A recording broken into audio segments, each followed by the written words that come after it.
বন্ধুসকল, এইটো মোৰ মামা KRK কামাণ্ডো।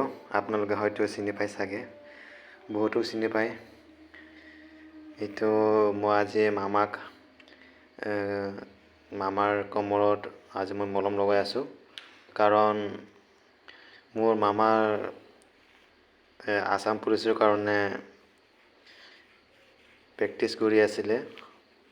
তেতিয়া হঠাতে লং জাম্প মাৰাৰ সময়তে তাৰ হাড় অলপ দুখ পাইছে, সেইবাবে মই এতিয়া মালিচ কৰি আছোঁ। আপোনালোকে হয়তো চিনি পাব চাগে। হেল্ল' মামা, হাই কৰি দিয়াচোন এবাৰ। আপুনি এতিয়া কথা ক'বতো পাৰি আছে ন মামা? মই হাৰটো নামানো বন্ধুসকল, যেনে পৰিৱেশ পৰিস্থিতি যেনেকুৱাই নহওক। মই যদি মোৰ ইণ্টাৰভিউ এসপ্তাহ বাকী আছে, যদি মই অকণমান সুস্থ হৈ উঠিলে মই যাম, আৰু বেছিকৈ হ'লেতো যাব নোৱাৰিম। মায়ে ক্ষমা খুজিম, আৰু তেনেহ'লেও যদি এসপ্তাহৰ ভিতৰত মই সুস্থ হৈ উঠিলে, মোৰ যিটো জেগাত দুখ পাইছিলে তাত যদি অকণমান যদি সুস্থ হৈ উঠে, ভাল হৈ উঠে, তেনেহ'লে মই যাম বন্ধুসকল। জয় আই অসম। ঠিক আছে।